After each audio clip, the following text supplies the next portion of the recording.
ओम नमो नारायण। दोस्तों, आप सभी का मेरे इस YouTube चैनल में हार्दिक स्वागत है। हिंदू धर्म कैलेंडर के अनुसार चौथा महीना, जिसे कि आषाढ़ महीने के नाम से जाना जाता है, जो कि भगवान श्री हरि विष्णु जी को अत्यंत ही प्रिय है। तो दोस्तों, आज की इस वीडियो में हम जानेंगे कि आषाढ़ का महीना कब से प्रारंभ हो रहा है और कब तक चलेगा, और इसके नियम क्या हैं, और इस महीने में क्या करना चाहिए और क्या नहीं। तो चलिए वीडियो शुरू करते हैं।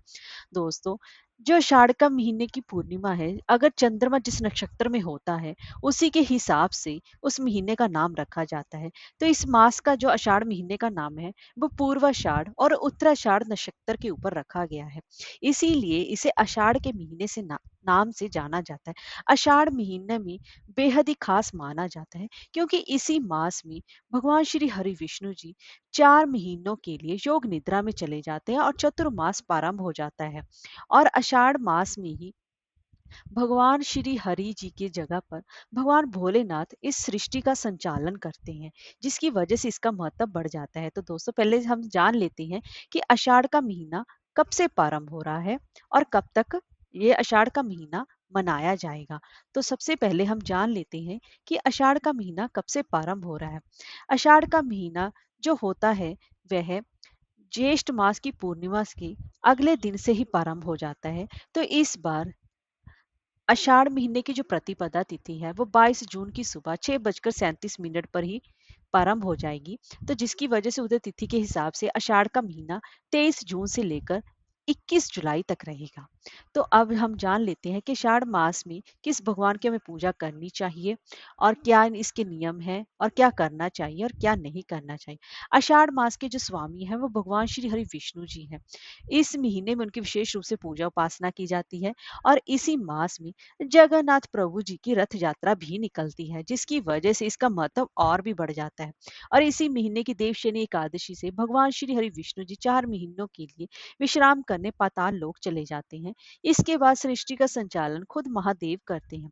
तो इस महीने में भगवान शिव की पूजा भी प्रारंभ हो जाती है, और आषाढ़ के महीने के बाद ही सावन का महीना भी प्रारंभ हो जाता है। और भगवान विष्णु जी की कृपा पाने के लिए तो आषाढ़ महीने के प्रत्येक गुरुवार को भगवान विष्णु जी के वामन रूप की विशेष रूप से पूजा उपासना की जाती है। इसलिए इस दिन छोटे बच्चों को भगवान वामन का रूप मानकर उनको भोजन कराया जाता है और दान भी दिया जाता है। और इसी महीने की दोनों एकादशियों तिथि पर भगवान वामन की पूजा के बाद अन्न और जल का दान करने का भी महत्व माना जाता है। और आषाढ़ के महीने में सूर्य पूजा का भी सबसे ज्यादा खास महत्व माना जाता है। इस महीने में सूर्योदय से पहले नहाकर उगते हुए सूर्य को जल देने से कई किस्म की बीमारियां दूर होती हैं। भविष्य पुराण में श्री कृष्ण जी ने अपने पुत्र को आषाढ़ मास में ही सूर्य पूजा का महत्व बताया था। श्री कृष्ण ने कहा कि सूर्य एक ही प्रत्यक्ष देवता है, जिनकी पूजा उपासना करने से हर व्यक्ति की मनोकामना पूर्ण होती है। तो अब इनके नियम जान लेते हैं। आषाढ़ मास में हो सके तो ब्रह्मचर्य के नियमों का पालन करना चाहिए, और सुबह सूर्योदय से पूर्व जल्दी उठना चाहिए, और भगवान सूर्य नारायण की पूजा उपासना करनी चाहिए। और स्कंद पुराण के अनुसार आषाढ़ मास में एक ही समय भोजन करना चाहिए। और आषाढ़ मास में चतुर्मास प्रारंभ हो जाता है। अगर आप में हिम्मत है, अगर आप में समर्था है, तो आप चतुर्मास भी प्रारंभ कर सकते हैं, यानी कि 4 महीनों तक आप व्रत भी कर सकते हैं। 4 महीनों में आप कोई भी संकल्प ले सकते हैं, जैसे कि पूजा पाठ करने का, ब्रह्मचर्य पालन करने का, एक समय भोजन करने का, माँ तुलसी की पूजा उपासना करने का, भगवान सूर्य नारायण को जल देने का, दीप दान करने का, कोई जरूरतमंदों को चीजें दान करने का। इन 4 महीनों में आप कोई भी वचन, अपना कोई भी संकल्प आप पूर्ण कर सकते हैं। आषाढ़ मास में मसालेदार भोजन से बचना चाहिए, और तामसिक भोजन का भी त्याग करना चाहिए। और आषाढ़ मास के पहले दिन ये 3 शुभ योग भी बन रहे हैं। उस दिन ब्रह्म योग सुबह से लेकर दोपहर 2:27 तक रहेगा। और इसके साथ साथ इस दिन त्रिपुष्कर और स्वार्थ सिद्ध योग भी बन रहे हैं। तो अब जान लेते हैं कि आषाढ़ मास में हमें क्या करना चाहिए और क्या नहीं करना चाहिए। आषाढ़ मास में हर रोज सूर्य नारायण को अर्घ दें, आदित्य हृदय स्रोत का पाठ करें। और आषाढ़ मास में आप एक संकल्प लें कि हर रोज ब्रह्म मुहूर्त में उठकर तुलसी माता की आप पूजा उपासना करेंगे और जप व ध्यान करेंगे। भगवान विष्णु जी के मंत्रों का जाप करें, जैसे कि ओम नमो भगवते वासुदेवाय, ओम नमः शिवाय, क्योंकि चतुर्मास में भगवान शिव ही कार्यभार संभालते हैं। और हर रोज सूर्यदेव को अर्घ दें। और आषाढ़ मास में भगवान विष्णु जी के साथ साथ माँ लक्ष्मी, भगवान शिव, माँ पार्वती जी और सूर्यदेव की पूजा उपासना अवश्य ही करें। और आषाढ़ मास में दान, यज्ञ, व्रत, देव पूजा करने का भी विधान है। और इस समय गरीब व जरूरतमंद लोगों की मदद करें। धन, कपड़ा, छाता, जल, अनाज आदि का दान करें। आषाढ़ मास में ही गुप्त नवरात्रि आती है, जिसमें कि माँ दुर्गा की, उनकी शक्तियों की स्वरूप की पूजा यानी कि तांत्रिक विद्या की पूजा उपासना की जाती है, जिसकी वजह से इस आषाढ़ मास का इतना ज्यादा खास महत्व माना जाता है।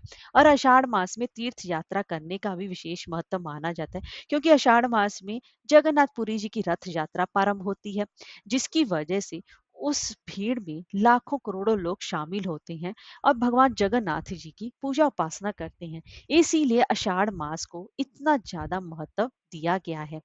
और आषाढ़ मास में अब क्या नहीं करना चाहिए? आषाढ़ मास में इस माह में तामसिक भोजन जैसे शराब, मांस, मदिरा का सेवन नहीं करना चाहिए। और इस मास में भी जल का अपमान नहीं करना चाहिए। पानी को बर्बाद होने से बचाना चाहिए। इस मास में बासी खाना भी नहीं खाना चाहिए। हो सके तो ताजा पका हुआ भोजन ही आपको ग्रहण करना चाहिए, ताकि आपकी हेल्थ सही रहे। और आषाढ़ मास की पूर्णिमा के दिन गुरु पूर्णिमा भी मनाई जाती है। तो इस मास में अपने गुरुजनों का सम्मान करें। और गुरुजनों का सम्मान करने से पूजन में, जीवन में समृद्धि आती है। इसलिए जितना हो सके ये सब कार्य आपको अवश्य ही करने चाहिए। और आषाढ़ मास में मांस, मदिरा, लहसुन, प्याज का आपको त्याग करना चाहिए। और इसी मास में किसी भी को भी अपमान नहीं करना चाहिए और अपशब्द नहीं बोलने चाहिए। और साथ ही घर पर आए किसी व्यक्ति को भी खाली हाथ बाहर नहीं लौटाना चाहिए। तो ये थे आषाढ़ मास के नियम और उसके बारे में क्या करना चाहिए और क्या नहीं करना चाहिए। हरे कृष्णा, राधे राधे।